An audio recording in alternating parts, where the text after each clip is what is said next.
E aí, gente, vamos lá nós para mais um vídeo. Agora o vídeo 6 sobre o Estatuto Social e, coincidentemente, capítulo 6. A gente vai falar agora sobre um conselho de administração. Bastante atenção nessa aula. Inclusive, a gente vai tratar só dos artigos 41 até o 49 para tratar somente do conselho de administração, já que é um dos órgãos, junto com a diretoria administrativa, executivo, que administram a EBSERH, ok? O artigo 41 diz que o Conselho de Administração é o órgão de deliberação estratégica, já indicando que é um órgão de topo, e colegiado da empresa, composto por 9 membros, eleitos pela Assembleia, já que é a Assembleia que designa, e também que destitui os membros, de diversos órgãos, obedecendo a seguinte composição, ou seja, não vão ser indicados de qualquer maneira. A composição dela é mais ou menos simples, inclusive eu acabei decorando ela, Todos nós temos que fazer isso. E o que eu aconselho a vocês é pegarem por partes. Quais são essas partes? Primeiro, a gente tem diversas instituições que vão indicar. Quase todos os membros vão ser indicados de alguma maneira para a EBSERH. Os primeiros vêm dos ministérios, vêm de 3 ministérios que são muito importantes para ela. O mais importante de todos é o quê? O MEC. O segundo mais importante é o Ministério da Saúde. E o terceiro é o Ministério do Planejamento e Desenvolvimento de Gestão. MPOG, para alguns, aliás, é ex-MPOG, porque ele tem orçamento. Aí, no caso, o mais importante, vem 3. Não são 3 ministérios. Então, do mais importante, que é o MEC, vem 3 indicados, certo? Depois, vem 2 do segundo mais importante, que é o Ministério da Saúde. Já são 5. E do terceiro mais importante, 3, 2, 1. Vem só um, indicado pelo Ministério do Planejamento. Depois, o sétimo membro vai ser o presidente da EBSERH. E sobre ele a gente tem uma peculiaridade, que ele não vai poder exercer o cargo de presidente, ou seja, ele participa do Conselho de Administração. Mas, como o Conselho de Administração tem função de controlar a diretoria executiva, que é o órgão que o presidente preside, ele não faria sentido que execução e controle ficassem com a mesma pessoa. Certo, Um representante dos empregados, certo? Tem aqui uma lei específica, mas não vem ao caso agora. E, por fim, vai ser um representante, não sei se poderíamos usar assim, me corrijam se eu estiver errado, dirigente, vamos dizer assim, um membro mais governamental, apesar do empregado ser empregado do governo, mas é um membro superior da administração, excluindo, é claro, os indicados pelos ministérios, que ele vai ser indicado pela Associação Nacional de Dirigentes de Instituições Federais de Ensino Superior, ANDIFES, mais fácil de lembrar, E ele vai ser ou reitor de universidade ou diretor de hospital universitário também, certo? E é isso que a gente tem que saber e decorar sobre os 9 membros. E acabou, bem tranquilo. A principal ponto para lembrar, eu acredito que seja que o presidente não preside, que é uma coisa bem contrassenso. E esses 3 membros, a gente vai ver uma especificação deles um pouco depois, mas já se liguem nos membros dos ministérios, que eles têm uma relevância um pouco maior, Também existem algumas peculiaridades relacionadas ao representante dos empregados, mas a gente vai vendo isso, Bom, os incisos, como a gente meio que já falou sobre eles, Eu vou pular e vamos logo para o primeiro. O Conselho de Administração deve ser composto por, no mínimo, 2 membros independentes, sendo considerado conselheiro independente aquele que se enquadrar nas hipóteses previstas no parágrafo 1º do artigo 22 da Lei 13.330, bem como no parágrafo 1º do artigo 3º, blá, blá, blá, blá, blá, blá, blá, blá. Beleza. Decorar isso aqui? Não. A única coisa para decorar é o que eu grifei mesmo. No mínimo, 2 membros independentes. O que você precisa saber sobre condições para ser membro independente? Nada. Porque na Estatuto Social não vem a nenhuma condição, apenas referência a uma lei que, de novo, não está no nosso edital. Então, vamos deixando para lá, certo? Serão considerados para o cômputo das vagas destinadas a membros independentes aquelas ocupadas pelos conselheiros eleitos para as vagas previstas no inciso 1 ao inciso 6, Ou seja, em todos, Em todos. 1 ao 6. O presidente do Conselho de Administração e seu substituto serão escolhidos pelo colegiado. Quem é que escolhe os membros? Quem é que elege? A Assembleia Geral. Agora, quem é que escolhe o presidente e o vice? É o próprio Conselho. Trecho bastante importante, Escolhidos pelo colegiado. Beleza. dentre os membros indicados pelo MEC. Ou seja, dos 3 do MEC, só um deles que não vai ser nem presidente nem vice. E desde que não seja um membro independente, ou seja, esse outro poderia ser um membro independente de acordo com os critérios dessas leis aqui, né? Mas, de novo, esses critérios não vêm ao caso para a gente. Parágrafo 4º. O representante dos empregados, de que trata o inciso 5, acredito que nem precisava voltar, mas farei mesmo assim, né? Diz um representante dos empregados na forma de uma legislação extraordinária, né? Será escolhido dentre os empregados ativos, por votos. Interessante, e ativos, né? Que se for só empregados, incluiria os aposentados. Em eleição organizada pela empresa, em conjunto com as entidades sindicais que o representam. Fixe. Vocês não fazem ideia do quanto é difícil grifar com o mousepad do teclado. É bom que tenha essa correção, né? Que ele tenta compreender o que você queria fazer. Você queria escrever em linha reta, não. Para o exercício do cargo, o conselheiro representante dos empregados está sujeito a todos os critérios, exigências, requisitos, impedimentos e vedações previstas em lei, regulamento e estatuto. E aqui no parágrafo 6º, a gente tem uma vedação a mais para o membro dos empregados.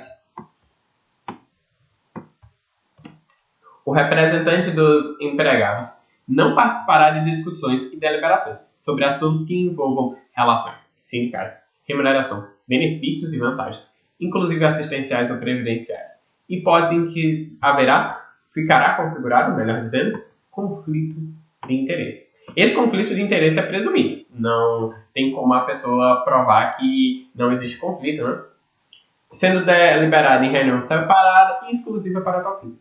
Nesse caso, é uma reunião específica para tratar, por exemplo, de um problema de relação sindical. O representante dos empregados não vai. Ele vai ter um substituto, sabe? Só que esse substituto é só para no caso de vacâncias. Ele não é para esse caso, que esse caso é um conflito de interesse, ou seja, não pode ter representante do sindicato nenhum. E é só para caso de vacâncias mesmo. Em caso de impedimento, como esse daqui, ele não vai atuar. E o caso de ausência, ele também não irá atuar, o suplente, né? O Conselho de Administração terá prazo de gestão unificado de 2 anos, permitidas, no máximo, 3 reconduções consecutivas. Aqui a gente tem que se ligar na informação que está dita, na informação que está implícita. Que, se não for consecutiva, pode ser... Quantas vezes? Tempo seco. Parágrafo 1º. No prazo do CAP, serão considerados os períodos anteriores de gestão ocorridos há menos de 2 anos, né? Atingido o limite a que se refere o CAP, o parágrafo 1º, o retorno de membro do Conselho de Administração para a empresa só poderá ocorrer após decorrido o prazo equivalente a uma gestão. Um prazo de gestão, né? Qual é o limite aqui? Esse limite 2 anos, né?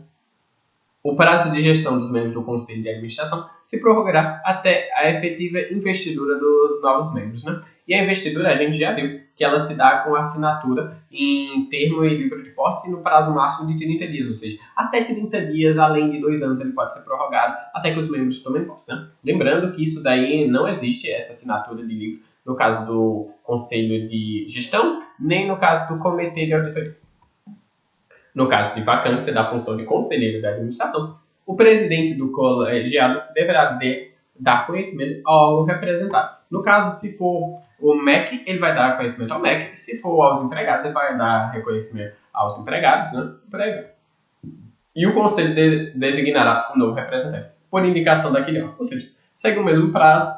Uma coisa para se tentar é que aqui a gente vai ocorrer, vou botar até um negócio, o chamado mandato tampão, que ele vai só completar, não se começam 2 anos. Lembrar que o prazo de gestão ele é unificado, ou seja, ele é único, vale para todos os membros do conselho, né? A função de conselheiro de administração é pessoal e não permite substituto temporário ou suplente, inclusive para o representante dos empregados. É aquilo que eu disse, só porque ele está ausente não quer dizer que o suplente dele vai aparecer, não é isso, entendeu? No caso de ausências ou impedimentos eventuais de qualquer membro do colegiado, do conselho, O colegiado deliberará com os remanescentes. Simples e fácil. Se não tem substituição, então a deliberação vai acontecer normalmente. O Conselho de Administração reunir-se-á ordinariamente uma vez por mês. Já vou adiantando que no caso da diretoria executiva vai ser semanalmente. E extraordinariamente, sempre que necessário. Uma repetição daquilo que está para a Assembleia Geral, né? Também vai ser sempre que necessário a convocação extraordinária. E relembrando, quem é que pode convocar extraordinariamente a Assembleia? O Conselho de Administração, em qualquer caso, e nos casos previstos em lei, a diretoria executiva, o Conselho Fiscal e a União, certo? A acionista majoritária. A única acionista, melhor dizendo, né? Da IBCE. 46. Serão arquivados no registro do comércio e publicadas as atas das reuniões do Conselho de Administração que contiverem deliberação destinada a produzir efeitos perante o terceiro. De novo, o que está dizendo e o que está implícito? O que está dizendo é isso que eu acabei de ler, óbvio. E o que está implícito? Que nem toda ata de reunião deverá ser publicada, precisará ser publicada, ok? E aqui no 47, as competências. Bem suave, 47 não tem tantos incisos assim, olha, só 20. Ah não, só 30 e 40 e pouco. E aí a gente termina. Agora são só as competências, né? Fixar orientação geral dos negócios da empresa. Quem é que vai deliberar sobre todos os negócios? A Assembleia Geral. Vamos tentando, até o final do curso, sempre revisar os órgãos para a gente evitar confusões, certo? Eleger e destituir os membros da empresa, fixando-lhes atribuições. Notem como é interessante essa daqui. Sabe por que eu acho ela muito interessante? Porque lá quando a gente leu as atribuições da Assembleia Geral, a gente viu que eles elegiam e destituíam todo mundo, menos a diretoria executiva. Podem até voltar lá no vídeo que diz, olha que legal, que aqui não tem. É porque ela aparece aqui, certo? Inclusive, vou marcar de outra cor, porque é interessante que, já que a Assembleia Geral elege quase todo mundo, né? É interessante que a prova venha pra gente dizendo que é todo mundo, sendo que na verdade não é o caso, né? Fiscalizar, eu já tinha dito que a atribuição dela é muito controlar os membros da diretoria executiva, né? Examinar a qualquer tempo os livros e papéis de companhia, solicitar informações sobre contratos celebrados ou em via de celebração quaisquer atos. Isso daqui, né? São coisas inerentes a dever de fiscalizar. Manifestar-se previamente sobre as propostas a serem submetidas à deliberação de acionistas em assembleia. Simples e fácil também, né? Órgão fiscalizador.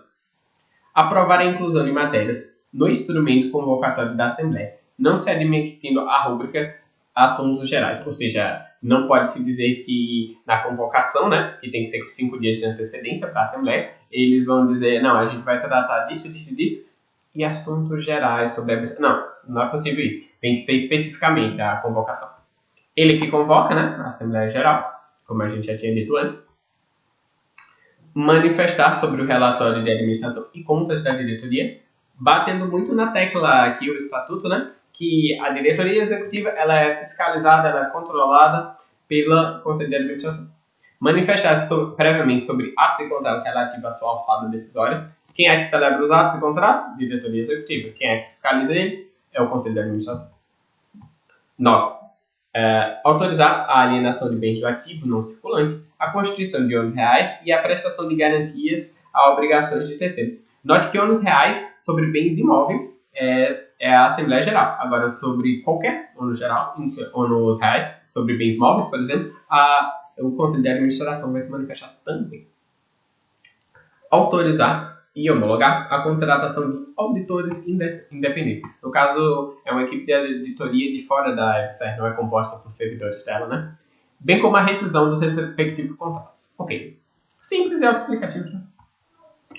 Aprovar as políticas de controle interno, conformidade e gerenciamento de risco, dividendos e participação societária, bem como outras políticas gerais. A gente já leu a palavra geral umas 2 vezes, não foi? Só nessa parte de competência. Aprovar e acompanhar o plano de negócios estratégico de investimento. Lá no começo vocês vão ver que eu grifei que o Conselho de Administração é um órgão estratégico. Então, o plano de negócios o plano estratégico também vai ser decidido por ele, né? O plano estratégico de investimento e as metas de desempenho, que deverão ser apresentadas pela diretoria. De novo, quem é que faz? A diretoria. Quem é que acompanha? É o Conselho de Administração. Analisar trimestralmente, aquela ideia, né, que prazo cai, ao menos trimestralmente, ou seja, pode até ser mensal, que seja, eles podem atribuir o prazo, né? O balancete e demais demonstrações financeiras elaboradas periodicamente pela empresa, sem prejuízo da atuação do Conselho Fiscal, né? 14. Determinar a implantação e supervisionar o sistema de gestão de riscos e de controle interno estabelecidos pela prevenção e mitigação dos principais riscos a que está exposta a EBSER, inclusive os riscos relacionados à integridade das informações contábeis e financeiras e relacionados à ocorrência de corrupção e fraude. De novo, está fazendo o quê? Fiscalizando, né?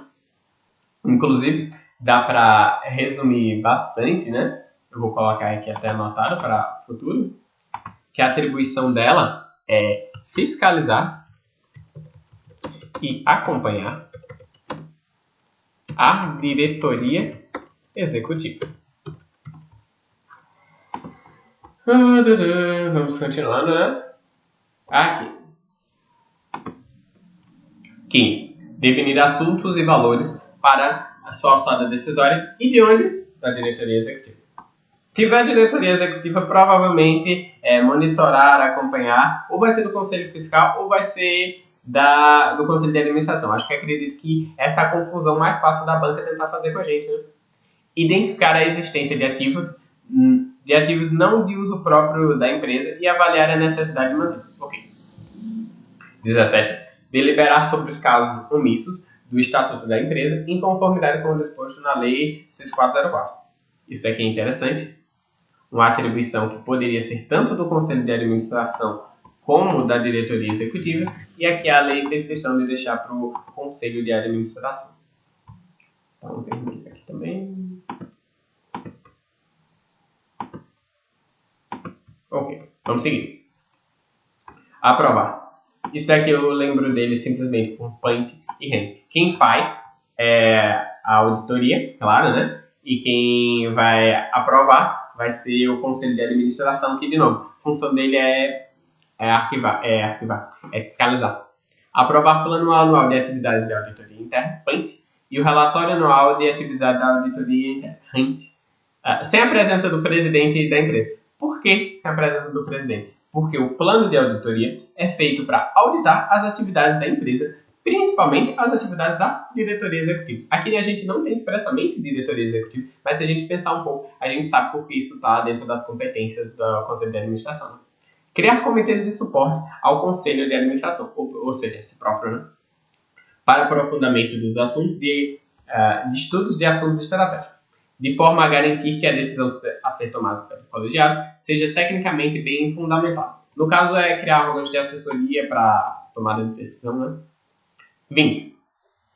Eleger e destituir os membros dos comitês. Ora, quem criou também pode descriar, né?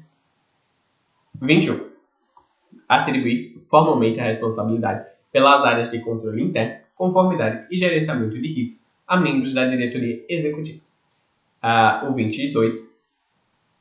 Realizar a avaliação anual, individual e coletiva de seu desempenho, observados os requisitos mínimos. 2 pontos. Exposição dos atos de gestão praticados, quanto à licitude e eficácia da ação administrativa. Contribuição para os resultados do exercício, consecução dos objetivos estabelecidos no plano de negócio e atendimento à estratégia de longo prazo. 23. Nomear e destituir os titulares da auditoria interna após a aprovação da CGU, Controladoria Geral da União. Isso daqui também acho ser bastante importante, bastante relevante, né? Vira para corretinho e depois fica torto por causa do documento. Conceder afastamento e licença ao presidente da empresa, inclusive no caso do Pérez. Aprovar o regimento interno da empresa, da EBSER, do próprio conselho e do comitê de auditoria, bem como código de conduta e integridade. Olha que interessante, várias competências que, de novo, poderiam facilmente ser de qualquer outro órgão, mas here we are. Aprovar o regulamento interno de licitações e contratos, aprovar a prática de atos que importem renúncia, transação ou compromisso arbitral, Discutir, aprovar e monitorar decisões envolvendo práticas de governança corporativa, relacionamento com partes interessadas e código de conduta e integridade dos agentes. Subscrever carta anual de que trata o parágrafo 1º do artigo blá blá blá. Só lembrar de carta anual, né? Subscrever no caso é assinar. Estabelecer política de porta-voz, visando a mitigação de risco de contradição entre informações de diversas áreas e as dos executivos da empresa, né? Avaliar os membros da diretoria executiva. Essa daqui é a mais clara possível, né? Que ela é um órgão que diz que o Conselho de Administração é um órgão de controle da diretoria. Nos termos do inciso 3º, do artigo 13 da Lei 13.303, podendo contar com o apoio metodológico e procedimental do Comitê de Elegibilidade, Indicação e Remuneração. Aprovar e fiscalizar o cumprimento das metas e resultados específicos a serem alcançados pelos membros da diretoria executiva, novamente, né? Promover anualmente. A gente já viu trimestralmente e anualmente, né? Fácil trocar eles também.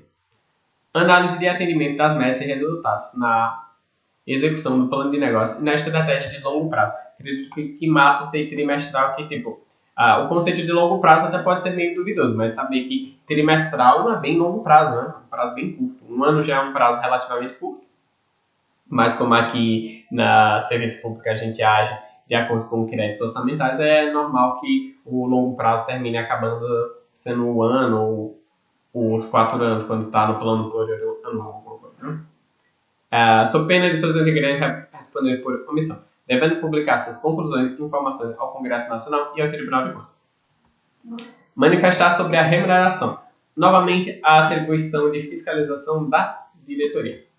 Autorizar a constituição de subsidiários. Quem é que vai criar mesmo? Quem é que vai criar vai ser o Conselho de Administração, mas o Conselho de Administração, a Assembleia Geral. Aprovar o regulamento de pessoal, bem como o quantitativo de pessoal próprio e de cargos em comissão, acordos coletivos de trabalho, programa de participação dos empregados no lucro ou resultados, planos de cargos e salários, planos de funções, benefícios de empregados e programas de desligamento. Aprovar patrocínio a planos de benefícios. Ou seja, é possível, não? Estabelecer a política de seleção para os titulares das unidades de auditoria interna, área de controle interno, conformidade e gestão de riscos e auditoria. Aqui a gente já começa a ver que aprovar muita coisa depende ou da Assembleia Geral ou do Conselho de Administração, pelo menos inicialmente, né? Estabelecer política de divulgação de informações visando a transparência, clareza e equidade. E autorizar a formalização dos contratos de gestão. Que, de novo, quem é que vai fazer os contratos de gestão? Quem é que vai subscrever? Diretoria Executiva. Quem é que vai autorizar? Conselho de Administração. E, por fim, exclui-se da obrigação de publicação a que se refere o inciso 34, as informações de natureza estratégica, cuja divulgação possa ser comprovadamente prejudicial ao interesse da empresa. Isso daqui é simples, né? Esse daqui é o próprio princípio da publicidade. E com isso a gente termina e em seguida vamos ver o capítulo 7, que é referente à diretoria executiva, certo? Não esqueçam do like, de curtir, comentar, se inscrever no canal e valeu!